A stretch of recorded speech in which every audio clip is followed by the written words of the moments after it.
ये कहानी विक्रम, रवि और मोहन की है। वो तीनों बचपन के जिगरी दोस्त थे। उनकी दोस्ती छठ पूजा के दौरान गांव की इसी नदी के किनारे गहरी हुई थी, लेकिन सालों बाद जिंदगी ने उन्हें बहुत अलग रास्ते दिए थे। विक्रम मुंबई का एक बड़ा कंस्ट्रक्शन मैग्नेट बन गया था। बचपन की छठ की यादें धुंधली हो चुकी थीं।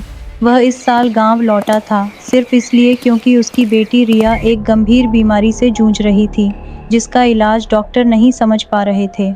और उसकी पत्नी का मानना था कि शायद छठी मैया के व्रत से हमारी बच्ची बच जाएगी। उसका दूसरा दोस्त रवि, ठाणे में एक बैंक मैनेजर, हमेशा ईएमआई, टारगेट और परिवार की जिम्मेदारियों में उलझा रहता। उसके लिए छठ एक प्यारी परंपरा थी, अपनी जड़ों से जुड़ाव, जिसे उसकी पत्नी मीरा बड़ी श्रद्धा से निभाती थी।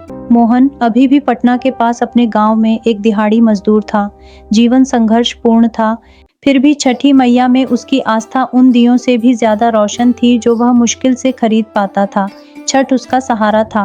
इस साल विक्रम के संकट और एक अनकहे जुड़ाव की जरूरत ने उन्हें मोहन के घर गांव में एक साथ छठ मनाने के लिए प्रेरित किया। नहाए खाए विक्रम के लिए अजीब था। पत्ते पर परोसा गया सादा लौकी भात उसके महंगे भोजन से बिल्कुल अलग था। मोहन की गरीबी देखकर विक्रम को तरस आया और उसने मोहन को पैसे देने की कोशिश की। मोहन ने कहा, भैया छठ श्रद्धा का पर्व है, चीजों का नहीं।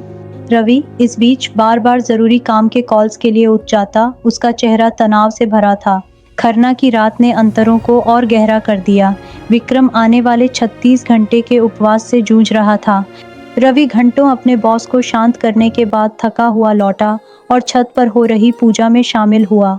सुनीता ने सादा खीर रोटी का प्रसाद चढ़ाया। मोहन शांत तीव्रता से चमक रहा था। उसकी आंखें डूबते सूरज पर टिकी थीं, मानो शक्ति खींच रहा हो। संध्या अर्घ्य का दिन आ गया। घाट बहुत सुंदर सजा था और भक्ति से भरा हुआ था। मोहन ने हफ्तों की मेहनत से बचाए पैसों से जरूरी प्रसाद खरीदा था। ताजे फल, गन्ना, नारियल और नए सूप। जैसे ही सूरज ढलने लगा, मोहन प्रसाद लाने गया। उसका चेहरा सफेद पड़ गया। मुख्य टोकरी, जिसमें सबसे अच्छे फल, नारियल और कीमती गन्ने थे, गायब थी। किसी ने उनका मुख्य प्रसाद चुरा लिया था। क्या? ये कैसे हो सकता है? मैं अभी और खरीद लूंगा। सबसे नजदीकी बाजार कहाँ है? विक्रम, बहुत देर हो चुकी है। बाजार अब तक बंद हो गए होंगे या भीड़ होगी। हम सूर्यास्त से पहले वापस नहीं आ पाएंगे। मेरी बचत। सुनीता ने ज्यादा घंटे काम किया। हम अर्घ्य कैसे देंगे?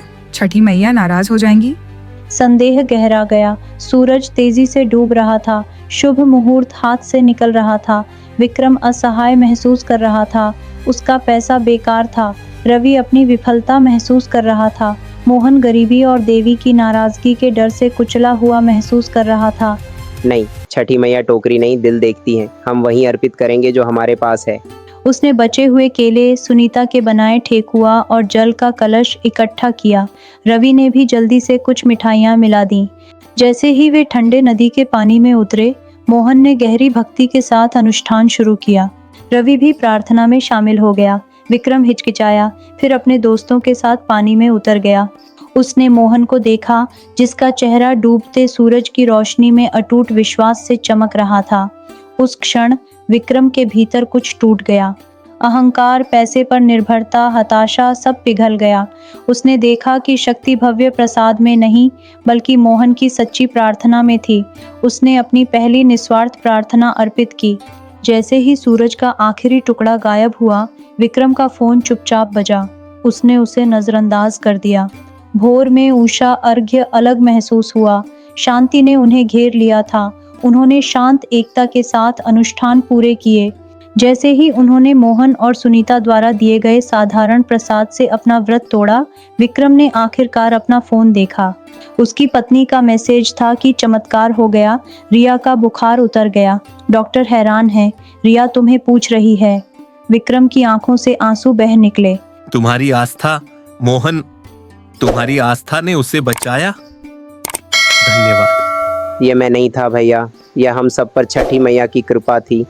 रवि आध्यात्मिक रूप से शुद्ध महसूस करते हुए अपना फोन बंद कर देता है।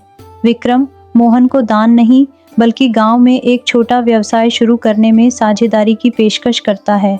नदी किनारे सादा प्रसाद बांटते हुए तीनों दोस्त समझ गए छठ पूजा धन या गरीबी के बारे में नहीं थी।